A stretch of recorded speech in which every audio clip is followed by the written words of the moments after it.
आचार्य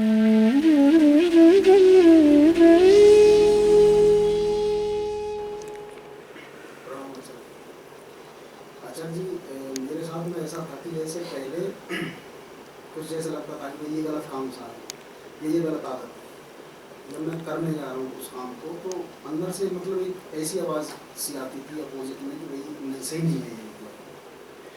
और अब ऐसा मतलब चलता आ रहा है कि मतलब अब वो चीज़ हो ही जाती है, उसका मतलब रेसिस्ट नहीं हो पा रहा है, मतलब ये समाज जो है। क्या चीज़? जैसे कि मतलब कोई गंदी आदत जैसे नंबर, तो पहले एक आवाज़ जैसे अंदर अंदर से जो आती है। तो वो आवाज़ कामयाब हो जाती थी? हाँ, कभी कभी जब भी लगता है कि हाँ भैया। तो कामयाब हो जाती थी तो गंदी आदत अभी भी बची क्यों है? नहीं हो पाती थी। तो वो आवाज़ आए चाहे ना आए, गंदी आदत तो चल ही रही है। पहले आवाज़ आती थी तब भी आदत लगी हुई थी, अब आवाज़ नहीं आती तब भी आदत जीत रही है। तो आवाज़ की तो फिर बात ही मत करो, आदत की बात करो।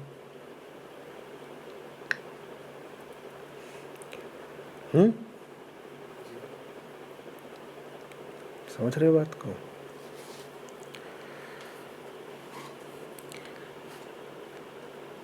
चित्त में बहुत गहरे जो आदत बैठ गई होती है, उसका मुकाबला तुम उथले नैतिक संस्कारों से नहीं कर सकते। जिसको तुम कह रहे हो आवाज़ आती है, उसको कोई अंतरात्मा की आवाज़ बोलता है, कोई दिल की आवाज़ बोलता है। वो बड़ी सतही चीज़ है। वो सब चीज़ें तुमने अभी पिछले 10-20 साल में सीखी हैं, जब से परिवार और विद्यालय के द्वारा संस्कारित होने शुरू हुए। माँ बाप ने सिखाया, शिक्षा व्यवस्था ने सिखाया, अड़ोसियों पड़ोसियों ने सिखाया, नैतिक कहानियों ने सिखाया कि कुछ काम गंदे होते हैं, बेटा मत करना। वो सब शिक्षा तुम्हें कब मिली है? मैंने कहा अभी 10-20 साल में मिली है। अगर 25 की उम्र है तुम्हारी, तो वो सब तो तुमने 5 की अवस्था के बाद सीखा है या 3 की। और जिसको तुम गंदी आदत कह रहे हो वो कितनी पुरानी है?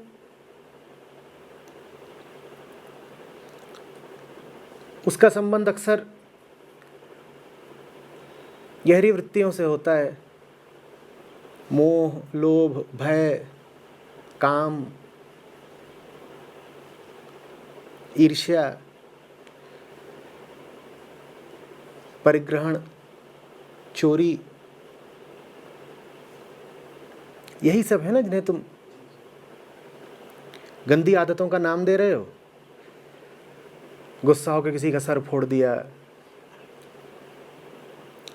या मन में काम वासना मडर आने लगी,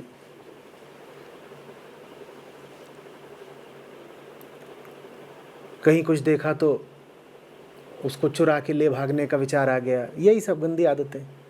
ये कितनी पुरानी है?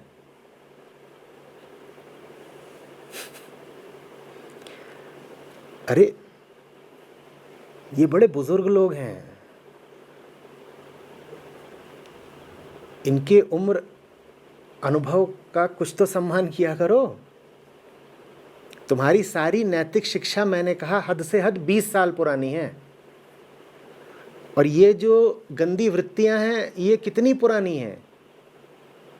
ये 20 लाख साल पुरानी है। अब 20 साल की नैतिक शिक्षा कैसे इनको काट देगी? वो भी तब जबकि नैतिक शिक्षा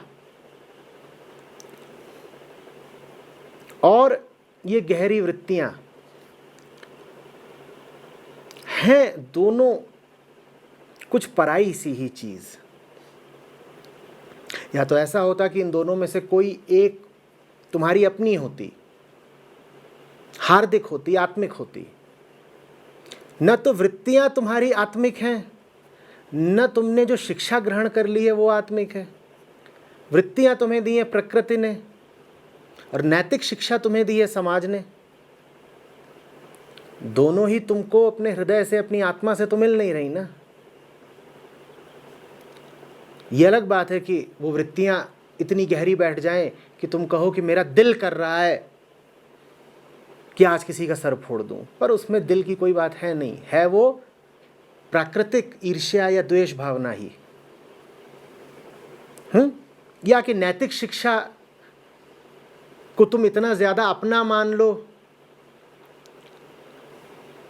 कि भीतर से नैतिकता की जो आवाजें उठें उनको तुम कहने लगो कि ये तो मेरी आत्मा की आवाज है, पर वो आत्मा इत्यादि की आवाज होती नहीं, वो तो संस्कारों की आवाज होती है जो तुमने अभी पिछले कुछ वर्षों में पा लिए हैं।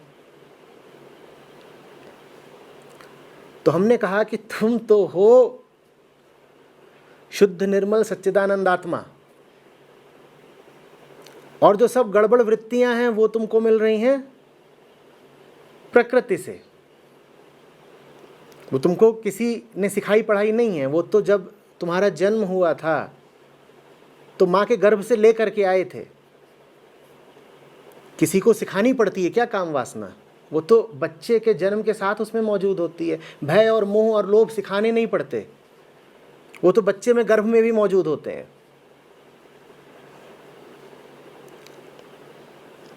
ये सब प्राकृतिक चीजें। नैतिक शिक्षा प्रकृति से नहीं जीत पाएगी।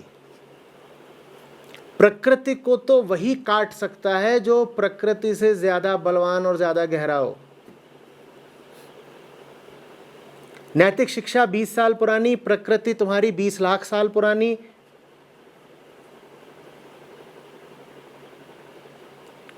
प्रकृति तुम्हारी जीत जाएगी, वृत्तियां तुम्हारी नैतिक शिक्षा को हरा देंगी। इसीलिए मनुष्य को आज तक जितनी नैतिक शिक्षा दी गई वो उसके लिए बहुत कारगर नहीं हो पाई है। हमने मनुष्य को साधने की, सच्चा बनाने की बड़ी कोशिश की है, उसको अच्छी अच्छी बातें बताकर, उसको मोरालिटी समझाकर। पर ये हमने जितनी शिक्षा और जितनी नैतिकता दी है ये सतह पर ही रह गई है। भीतर तो मनुष्य प्रकृति है, पशु है, और भीतर तो मनुष्य पशु ही रह गया है। ऊपर ऊपर वो सभ्य और संस्कारित हो गया है, नीचे नीचे पशु ही रह गया है। नीचे के पशु को अगर जीतना है तो तुम्हें नैतिकता नहीं, आत्मिकता चाहिए।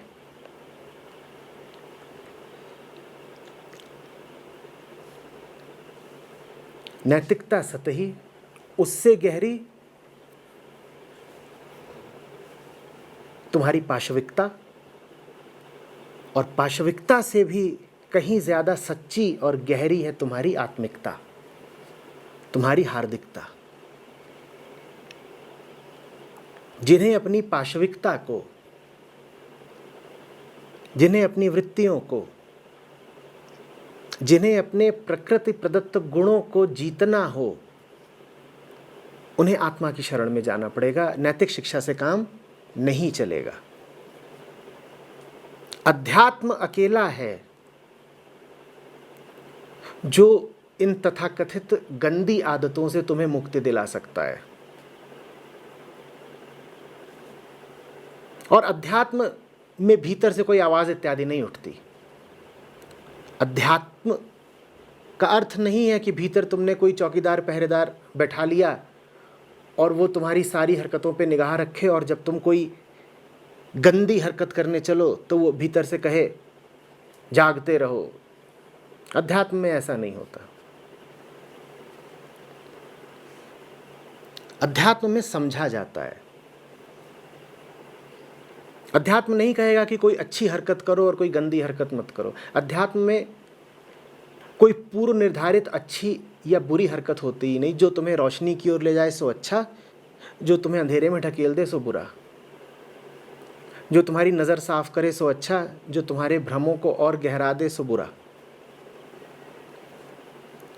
समझ में आ रही है बात? अध्यात्म कहता है इधर उधर कहाँ पड़े हुए हो, अपने आप को अगर तुमने जाना, अपने बंधनों को जाना, तो तुम्हें दिख जाएगा कि समय बस एक जगह लगाना है, मुक्ति की दिशा में।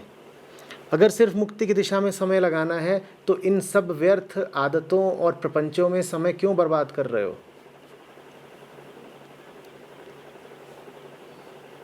समझ में आ रही है बात? बोध से जब कोई आदत छूटती है तो सदा के लिए छूट जाती है, फिर लौट के नहीं आती। और आदत पर तुमने अंकुश लगाया, आदत का दमन किया, तो कितने दिन तक दमन कर लोगे? भीतर का जानवर बड़ा प्रबल है, वो किसी अंकुश की, किसी खूंटे, किसी पट्टे, किसी रस्सी की नहीं सुनता। आदमी प्राकृतिक रूप से पशु ही तो है।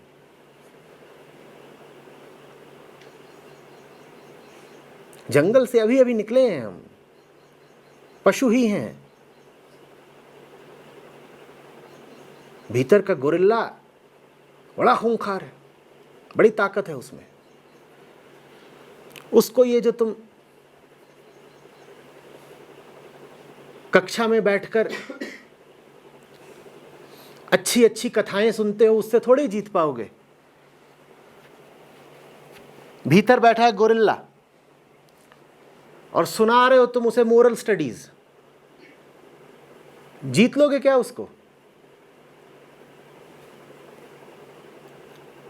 भीतर कौन बैठा है? हमारा गोरिल्ला। जाना कभी किसी गोरिल्ला के पास और उसको राजा हरिश्चंद्र की कथा सुनाना और कहना झूठ बोलना गंदी आदत गोरिल्ले, आगे से झूठ मत बोलना। गोरिल्ला कुछ समझ जाएगा? हमारी सारी नैतिक शिक्षा ऐसी ही है।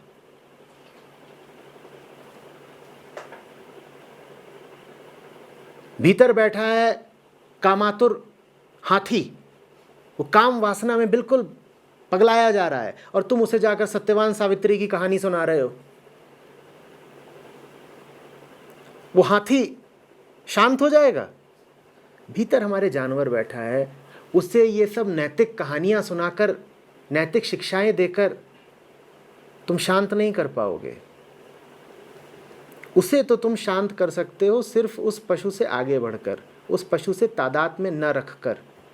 जब जान जाओ कि तुम्हें प्राकृतिक नहीं आत्मिक जीवन जीना है, तब तुम कहते हो हाथी अपना काम करे, घोड़ा अपना काम करे, मैं ज़रा अपना काम कर लूँ भाई। हाथी भी इतना समझदार है कि वो जानता है उसे क्या करना है, घोड़ा भी समझदार है, वो जानता है क्या करना है, मैं भी अपना काम कर लूँ। और जैसे ही तुम इन हाथियों को, घोड़ों को, गोरिल्लों को छोड़ करके जीवन के असली ध्येय, असली लक्ष्य की ओर बढ़ते हो, वैसे ही तुम पाते हो कि हाथी, घोड़ा, गोरिल्ला ये सब अपने आप शांत हो गए। वो वास्तव में इतना मचल ही रहे थे, इतना उपद्रव कर ही पा रहे थे क्योंकि तुम उन्हें समर्थन दे रहे थे। जहां तुमने कहा कि मुझे गोरिल्ले से कोई मतलब है ही नहीं, शरीर मेरा गोरिल्ले का है, हृदय नहीं है मेरा गोरिल्ले का। आदमी और गोरिल्ला में अंतर यही समझना, शरीर आदमी और गोरिल्ले का बिल्कुल एक, अंतर हृदय का है। शरीर के तल पर अगर जियोगे तो तुम भी गोरिल्ले हो। अगर गोरिल्ले से आगे निकलना है तो शरीर से आगे निकल जाओ, कहो मैं शरीर हूं ही नहीं। हृदय से जियो। समझ में आ रही है बात?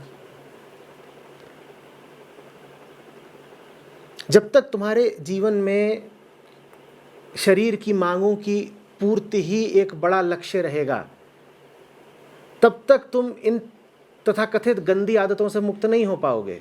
भोग करने के लिए वो पेट बनकर जी रहा है ना, जो खाल बनकर जी रहा है, जो पेट बनकर जी रहा है, वो लिंग भी बनकर जिएगा ना। जो खाल बनकर जी रहा है, जो पेट बनकर जी रहा है, वो लिंग भी बनकर जिएगा ना।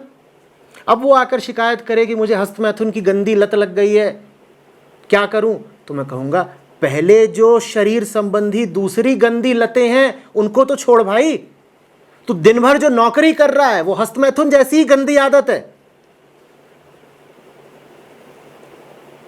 हस्तमैथुन को गंदा क्यों बोलते हो? क्योंकि उसमें तुम सिर्फ और सिर्फ शरीर हो जाते हो। पुरानी गंदी आदिम काम वृत्ति की पूर्ति के लिए तुम कुछ भी बुद्धि और मन और कल्पना चलाते हो, है ना? और यही काम क्या तुम अपने दफ्तर में नहीं कर रहे?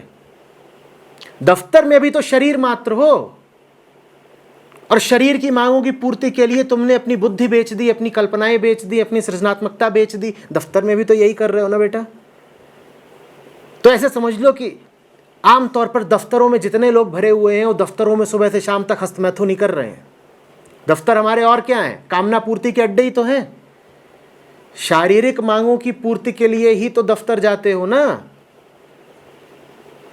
तो बुरा लगता है तुमको जब तुम अपने बिस्तर पर वीर्य बहा देते हो, कहते हो ये तो बड़ा गलत काम कर दिया मैंने, हस्तमैथुन कर लिया। और दिन भर जब सम्माननीय होके दफ्तर में वही काम कर रहे हो, तब वहां भी तो तुम पेट ही पाल रहे हो। और खाल में और पेट में और लिंग में अंतर क्या है? सब शरीर के ही तो हिस्से हैं। तुम खाल बनकर जियो कि तुम आंत बनकर जियो कि तुम अंडकोश बनकर जियो, जी तो तुम देह बनकर ही रहे हो ना। अरे ये तो गड़बड़ हो गई। दफ्तरों में चल क्या रहा है? अक्सर कंपनियां दफ्तरों में पॉर्न साइट बैन कर देती हैं। उससे क्या होगा? वहां तो पूरा कार्यक्रम ही पोर्नोग्राफी का है। दफ्तर के जितने कर्मचारी हैं वो सब एक तरह से समझ लो एक मायने में पॉर्न स्टार ही हैं, क्योंकि सब वहां जा रहे हैं सिर्फ अपनी देह की आवश्यकता की पूर्ति करने। एक पॉर्न स्टार कौन होता है? जो देह की मांग की पूर्ति करने के लिए देह को बेच देता है। ठीक, तो दफ्तरों में जो सब लोग हैं वो भी तो यही कर रहे हैं।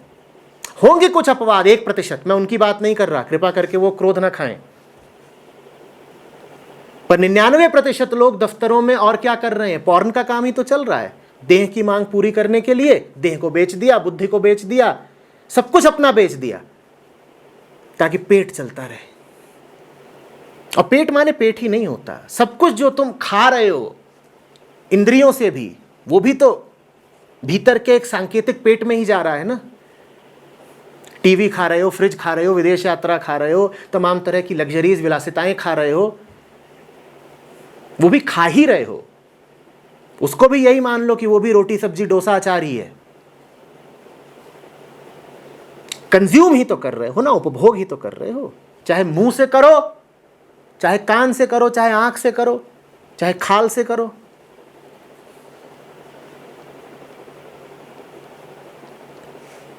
तो हम जो बड़ी बड़ी गंदी आदतें हैं उनको बचा के रखना चाहते हैं, और जो छोटी छोटी गंदी आदतें हैं 5 मिनट वाली, उनको लेकर बड़े भयाक्रांत रहते हैं।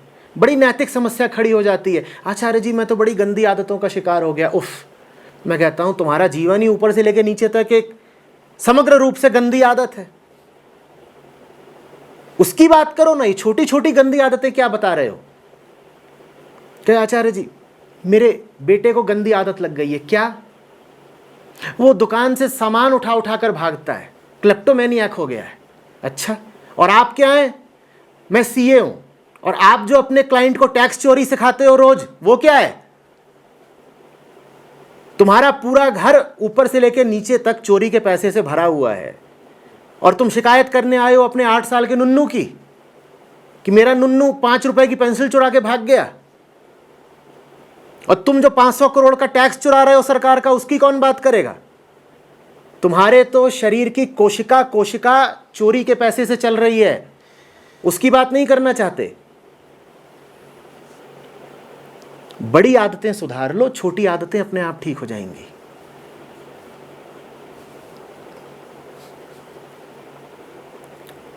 मध्यम वर्गीय घर, दिन रात टीवी चल रहा है, और उस टीवी के माध्यम से वासना, विलासिता, हर तरह की निचले तल की चेतना के कार्यक्रम तुम्हें परोसे जा रहे हैं, और तुम उनका सेवन भी कर रहे हो कि नहीं कर रहे हो?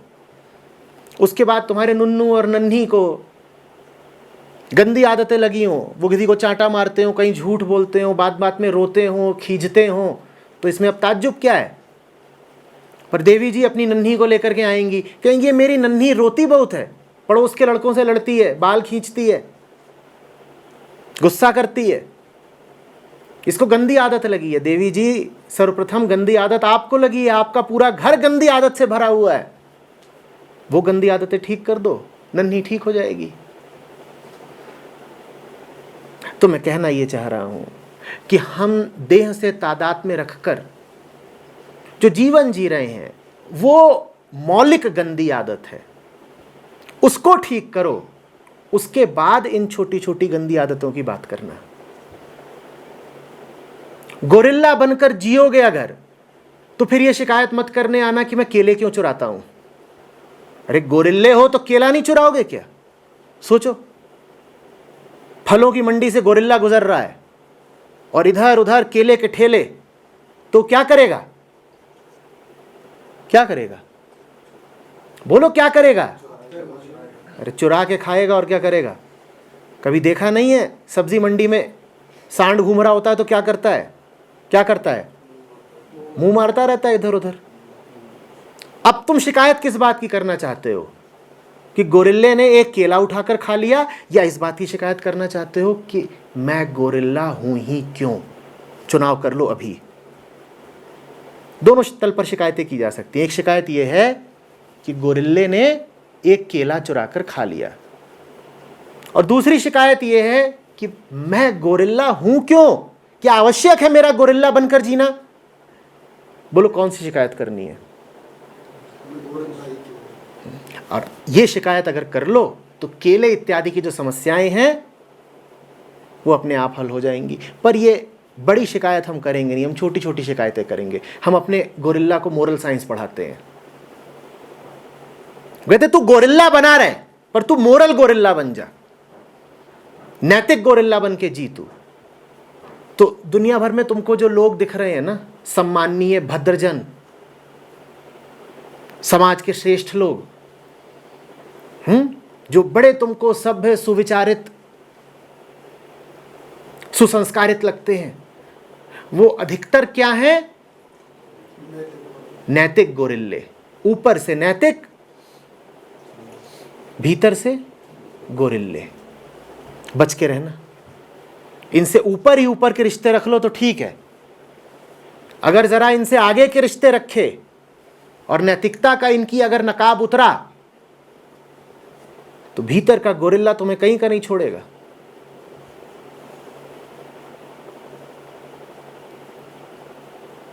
आ रही बात समझ में? पूरे जीवन को देखो, सुबह से शाम तक क्या कर रहे हो देखो, और पूछो क्या बनकर जी रहा हूं। अगर देह बनकर जी रहे हो तो तमाम तरह की गंदी आदतें लाजमी हैं। एक दो गंदी आदतों की शिकायत मत करो। मैंने कहा मूल रूप से गंदी आदत है देह भाव, मूल रूप से गंदी आदत है पशु बनकर जीना, मूल रूप से गंदी आदत है प्रकृति के साथ तादाद में रखना। उस आदत से छूट जाओ, बाकी सब गंदी आदतें अपने आप तिरोहित हो जाएंगी। आ रही बात समझ में? आचार्य जी, फिर ये देह भाव से कैसे ऊपर आया जाए? मतलब ये जो देह भाव है उससे मतलब कैसे ऊपर आया जाए? उनकी कुछ सुन के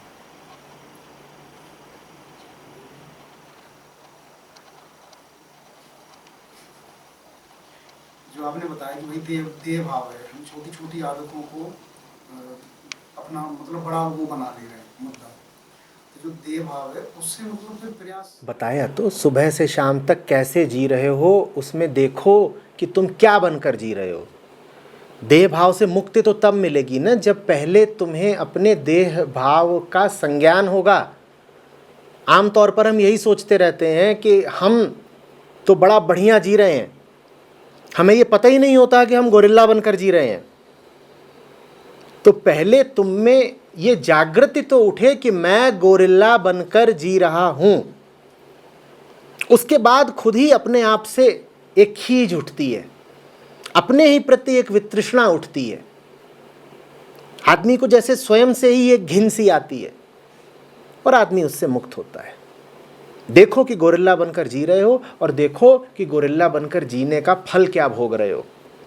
उसके बाद खुद ही गोरिल्लापन छूटेगा, लेकिन वो तब तक नहीं छूटेगा जब तक तुमको पल पल अपनी गोरिल्ला प्रकृति सक्रिय नहीं दिखाई देती।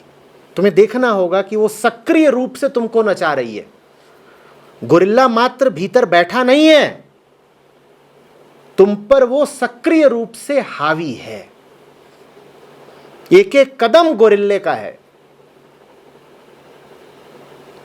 उसके बाद बात बनेगी।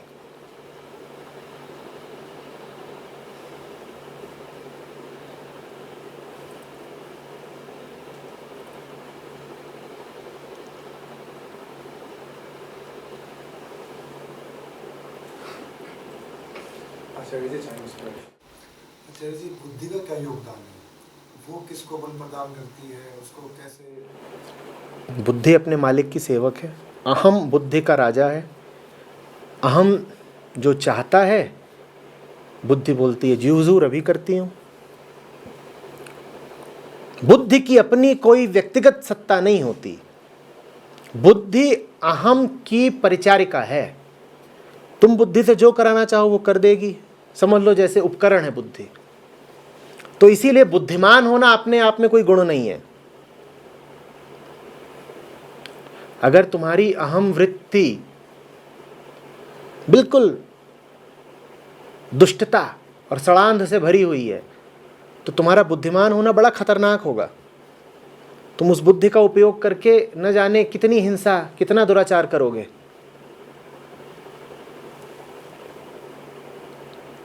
जिसको आप बुद्धि बोलते हो वो वास्तव में बड़ी शारीरिक चीज है। वो मस्तिष्क का एक गुण, एक प्रॉपर्टी समझ लो। इंटेलेक्ट हम जिसको कहते हैं वो पूरे तरह से मस्तिष्क पर निर्भर करती है। इसीलिए वो मनुष्यों में ज़्यादा होती है, भैंस में कम होती है, क्योंकि वो ब्रेन पर निर्भर करती है। ब्रेन तुम्हारा अलग है, उसका अलग है। और ब्रेन तो एक शारीरिक भौतिक बात हुई ना। तो बुद्धि पूरे तरीके से समझ लो एक भौतिक उपकरण है, एक टूल है, फिजिकल टूल है। उसका इस्तेमाल करने वाला कौन है? अहम। तो तुम्हारे अहम की जो दशा होगी, बुद्धि की वही दिशा होगी। बुद्धि को हमने कुछ ज्यादा ही महत्व दे रखा है। बुद्धि बहुत बड़ी बात नहीं है। तुम क्या बने बैठे हो, ये बड़ी बात है। और समझना, बुद्धि का बहुत कम संबंध है बोध से। बोध नहीं भी हो तो बुद्धि बड़े मजे में चलती रहती है। इंटेलेक्ट का बहुत कम संबंध है अंडरस्टैंडिंग से।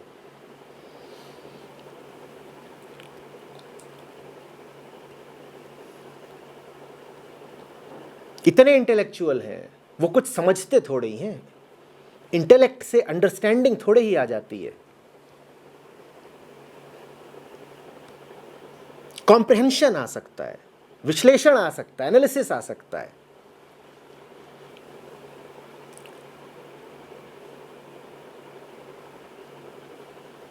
बोध नहीं आ सकता, समझ नहीं आ सकती। बुद्धिमानी और समझदारी का आपस में बहुत कम संबंध है। समझदार बुद्धिमान हो आवश्यक नहीं, और बुद्धिमान समझदार हो ऐसा तो कम ही देखा गया है।